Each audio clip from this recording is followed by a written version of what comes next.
There was a lawyer once. His name was Francis Scott Key. He penned a song that I'm sure you're aware of. You've seen it. It's in most hymnals throughout our churches. It's called the National Anthem. It is our song as an American.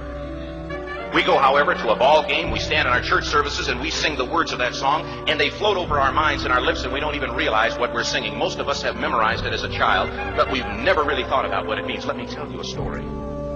Francis Scott Key was a lawyer in Baltimore.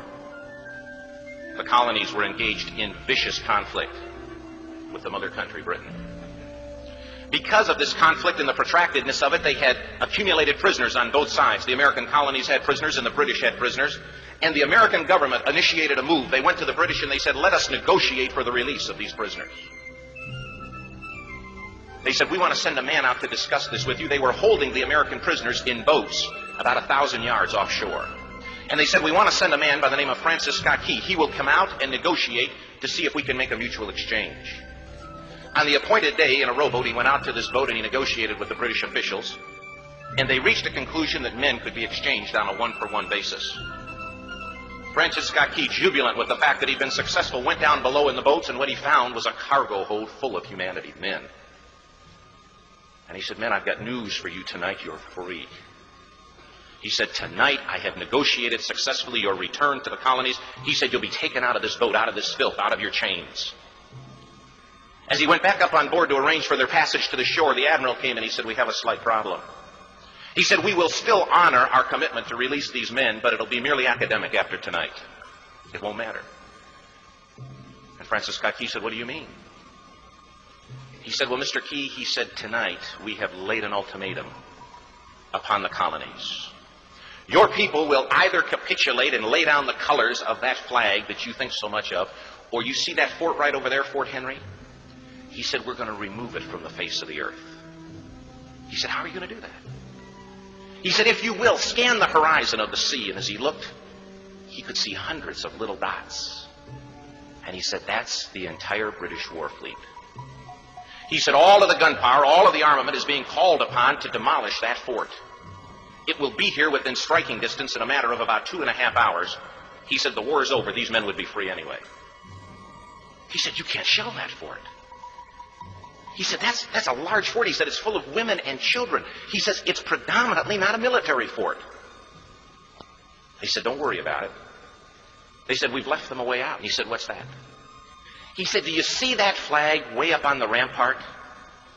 He said, we have told them that if they will lower that flag, the shelling will stop immediately. And we'll know that they've surrendered, and you'll now be under British rule. As twilight began to fall, and as the haze hung over the ocean as it does at sunset, suddenly the British war fleet unleashed. He says the sound was deafening. There were so many guns that there were no reliefs. He said it was absolutely impossible to talk or hear. He said suddenly the sky, although dark, was suddenly lit. And he says from down below, all he could hear the men, the prisoners, saying was, tell us where the flag is. What have they done with the flag?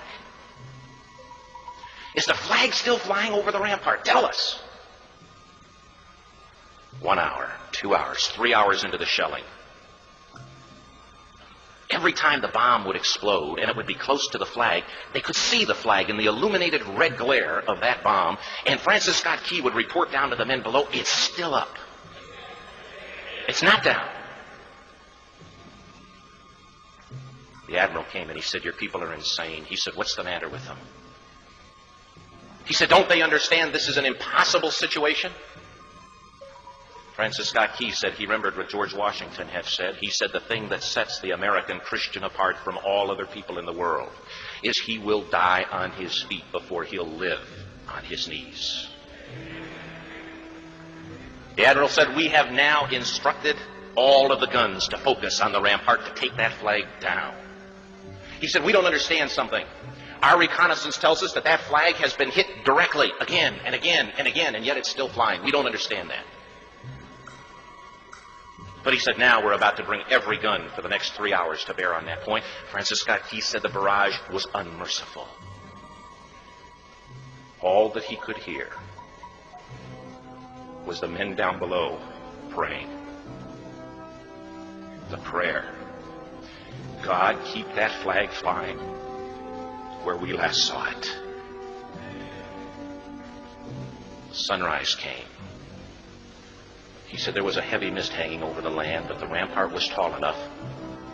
There stood the flag, completely nondescript, in shreds. The flagpole itself was at a crazy angle, but the flag was still at the top. Francis Scott Key went aboard and immediately went into Fort Henry to see what had happened. And what he found had happened was that flagpole and that flag had suffered repetitious direct hits. And when it had fallen, but men, fathers, who knew what it meant for that flag to be on the ground, although knowing that all of the British guns were trained on it, walked over and held it up humanly until they died. Their bodies were removed and others took their place. Francis Scott Key said what held that flagpole in place at that unusual angle were patriots' bodies. He penned the song, "Oh, say can you see by the dawn's early light what so proudly we hailed at the twilight's last gleaming.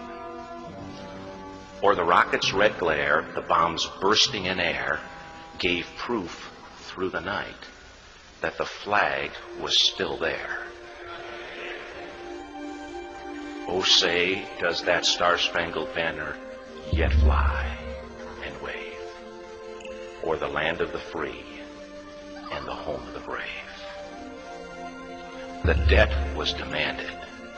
The price, it was paid.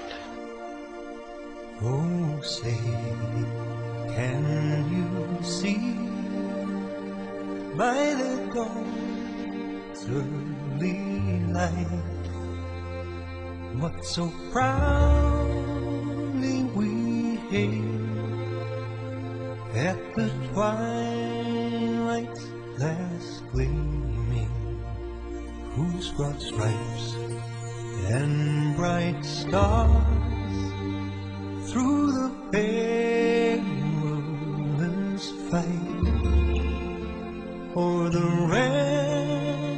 ramparts we watched were so gallantly streaming, and the rockets spread clear, the bombs bursting in air gave proof through the night that our flag was still there.